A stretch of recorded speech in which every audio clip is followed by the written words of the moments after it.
Hi everybody, welcome back to Lockdown Lessons part 54. With me today I've got Mark Stringer from SKOOT. So firstly, a big hello to you, Mark. Hi Phil, lovely to be here. In Fantastic. and out of lockdown. Good stuff, good stuff. Good tie into the start of the questions. So the first question I've got for you, Mark, is I suppose if you could cast your mind back to March 2020, quite a while back now, at what point did you sort of get a feeling that we were going into a bit of a problem? This might affect your business, you, the country. At what point were you a bit concerned that things were getting a bit out of control, shall we say? I'm sort of not too worried about risk as a general person, if I'm honest. I like, oh yeah, it will work itself out. But for some reason about Feb, I started worrying about how that something was going to happen, which is very unusual for me to be worried about risk, if I'm honest. That week, around March the 15th, was it? I think it was around then. We were due to launch that week. SKOOT was meant to launch that week. Wow. And naively, we were thinking something was bubbling, weren't too sure. And naively that week, I remember turning to Greg. We were in the office in White Collar in Shoreditch. And I remember saying, Greg, I think we're going to have to push back the release. I think we may have to go Easter, April. Oh, here we are, 2022. So naively, I thought something was, amiss and was going to be big, but I thought it was going to be weeks and months. And that was what I thought then, naively, but I think maybe we all did. Absolutely. I mean, I had a discussion with someone at the time, and I was having an argument. They were saying, "Oh, we're going to be in this for the next 4 weeks," and I said, "No, we'll be out of it in 3 weeks." And how little we all knew. We were all jumping to sort of conclusions and judging, and we hadn't got a clue. No one knew. Yeah. It was ridiculous. No. So okay then. So you launched. When did you actually launch exactly? Sorry.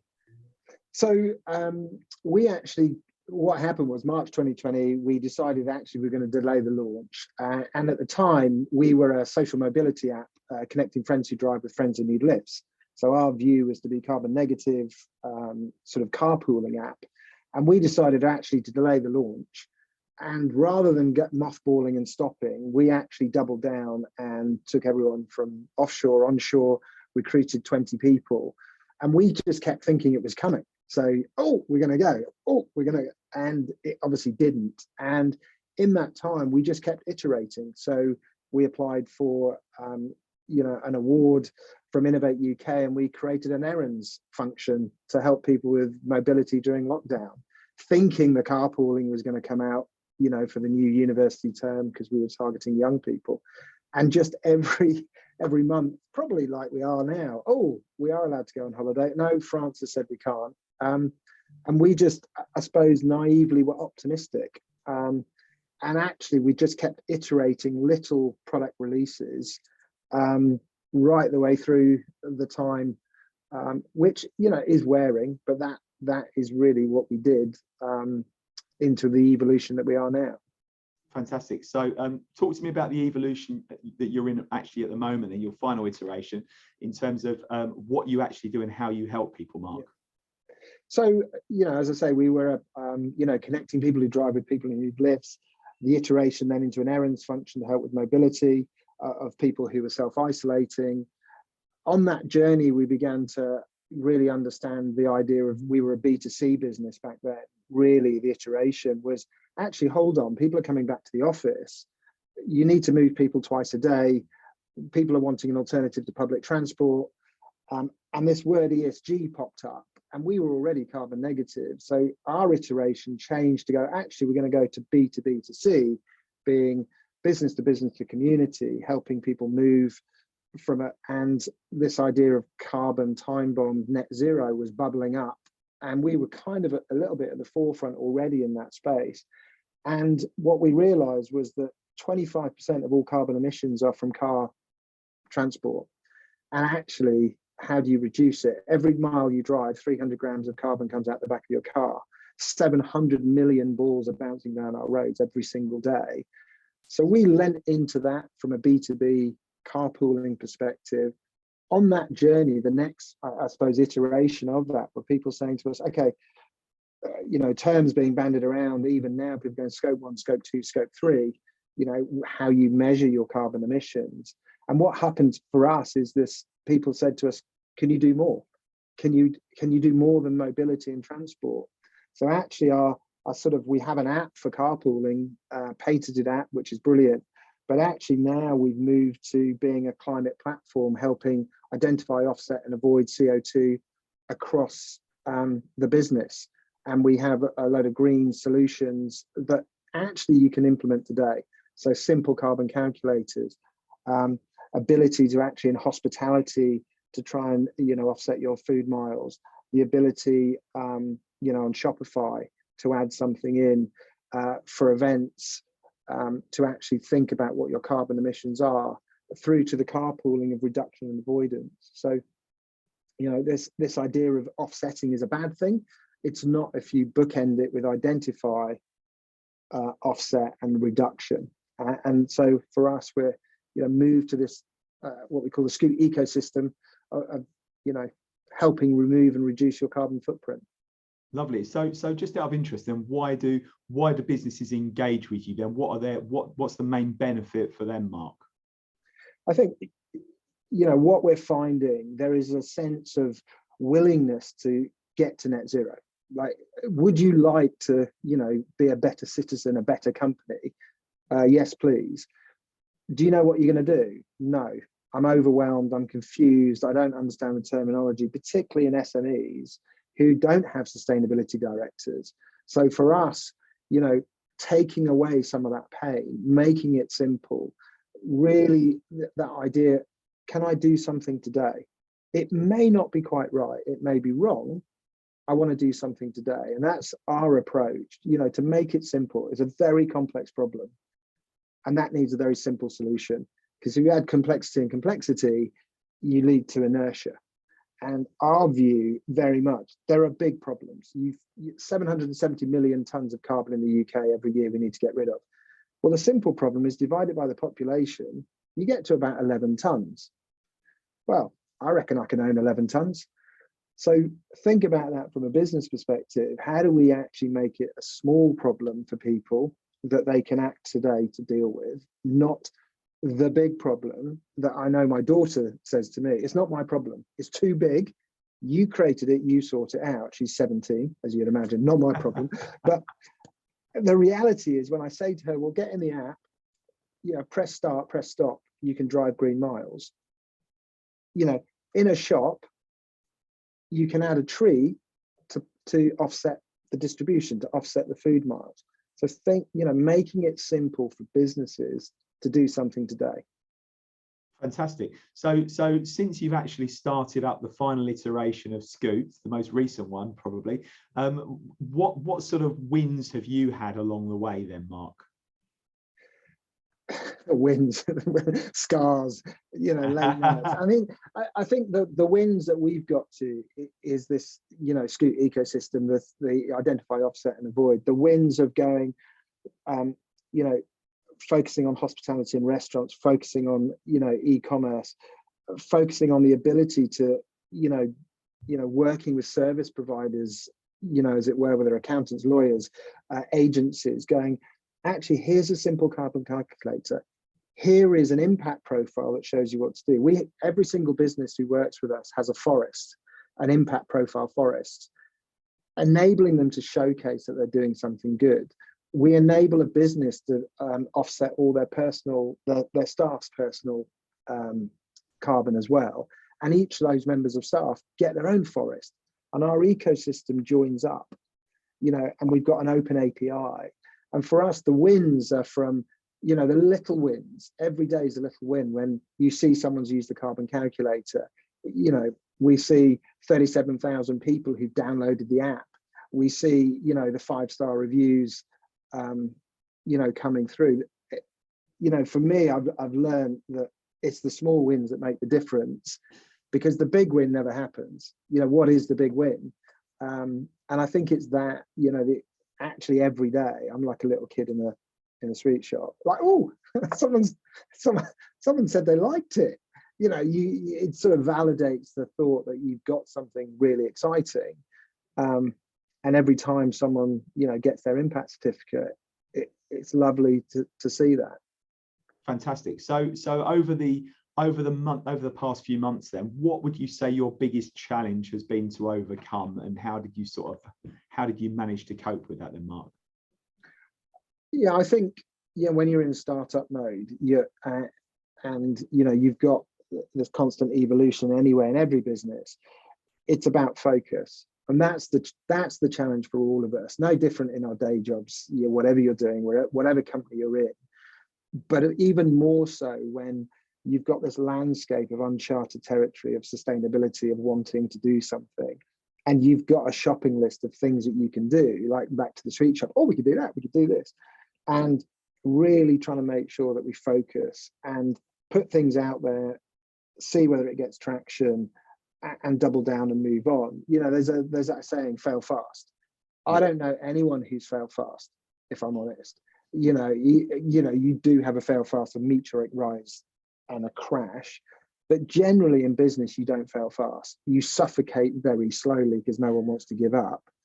So we talk about, you fail forward. If something's not quite working, do you iterate? Do you move on? And, with Dan and Alex and Greg and myself, every day we're on a stand-up. So product, Alex is our CTO, Dan's our director of product, Greg's sort of CEO, co-founder with me. And, looking at the roadmap and going, is this the thing? Have we got constant MVP, minimum viable products? Can you tie it off so it doesn't bleed out, is something that I've been saying. So you can get it to a place where you can let it go and see whether that gets traction, because you can have all the research in the world and you can have all the intuition, but are people buying it? And that, at the minute, we seem to be in a place that people want our different products, but will there be one that bubbles to the top and the business evolve more that way? Will we separate out? We don't know. But, we think, the key, I think, that a lot of us have had to deal with is what's life in lockdown, out of lockdown, and is this another 12 months of slightly the nervousness of, oh, there's another variant, oh, this country is in lockdown, which unsettles people. And how do you actually run the business, controlling what you can control and not be at the vagaries? I'm old enough, and I think you might be. It's called market forces, and Ukraine could be invaded today. That's a market force that we can't influence, that will affect the market. It will affect confidence. A Brexit, a general election, Boris Johnson going sounds like a great idea, but actually it's unsettling. An early election is really unsettling. Then those market forces will always be there. How do we actually try and keep our North Star, and how do we control what we can? Absolutely. I think a lot of the people I've spoken to struggle to, when times are tough, focusing on what they can control, and coming up with all sorts of reasons why they're having issues. And actually, there's so much in our lives that business we actually can control. So why aren't we focusing on that? So yeah, the key word that came out that was focus for me. So that was a great answer. So would you say you've learned anything about yourself, Mark, during lockdown? Well, since the original lockdown in March 2020? I think even, I'm, I suppose, very fortunate person in some respects. I've worked incredibly hard for a long time. One of my Achilles heel is nothing's ever good enough, and I have fear of failure. So no matter what modicums of success, I've got, it's not enough. So, I've got co-founder of a absinthe brand, the most awarded absinthe in the world. I'm, founder of a marketing agency, Pretty Green. The producers, I've got all these sort of things, but for me, it's not quite enough. And so lockdown has been quite weird because you're in an artificial bubble. You're kind of not out and about. And I think, some of the things that I've been very lucky, we have a house. I don't live in a flat. Our kids have their own bedrooms, and I've got to spend time, they are at good schools, they have laptops, they have Wi-Fi. I feel very privileged in that time but I also know it's been very tough. So mentally, the relentlessness of it has been tough. And, what I've learned, like a lot of us, is the power of your family, the power of people around you who support you. And, reinforced probably more than anything, if I'm honest, is this sense of tenacity and grit. No one's going to, you can lean into your friends. And I used sport. I ran a lot. I cycled a lot. I went out with mates on runs, long runs, like stupidly long runs, to clear my head, using that as a way of decompressing. I found that I didn't think I'd ever need that, and I did more than ever, if I'm honest. But that sense of you have to be resilient, you have to have grit, is probably the thing. Yeah, I mean, the old expression, necessity is the mother of invention, sort of springs to mind with that, tying into that loosely as well.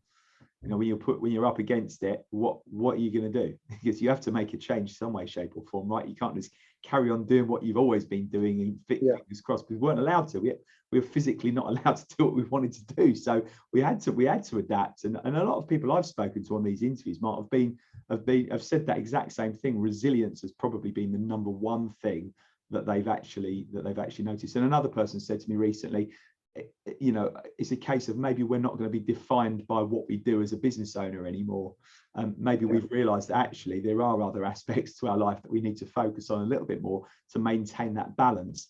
So I think that's been a good thing that's come out of it, identifying the need for balance really in our lives, which I think's always been there, but we haven't probably noticed it so much, right? Yeah, and I think that for me, I'm very fortunate to have spent a long time with my kids who are, 10, 15 and 17. I literally had 2 years, whereas normally I would maybe get a week, 2 weeks concentrated a few times a year.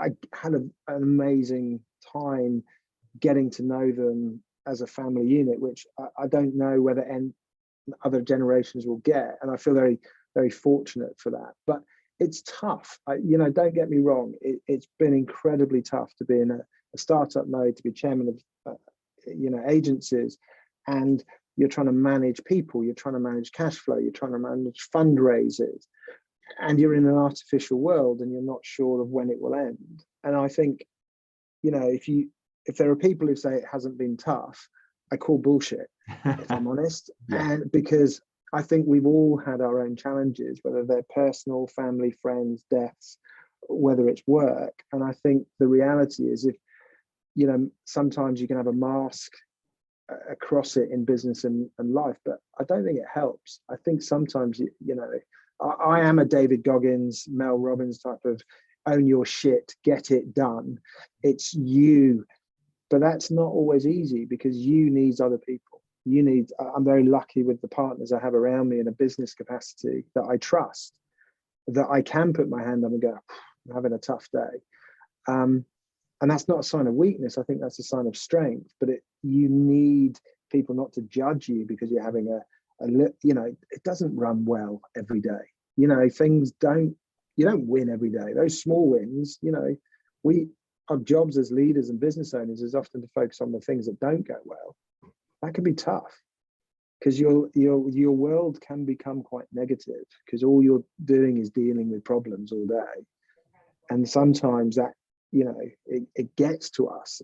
You have to be either a psychopath or a sociopath if it doesn't get to you. But how do you pick yourself up? Where do you get that tenacity and resilience from?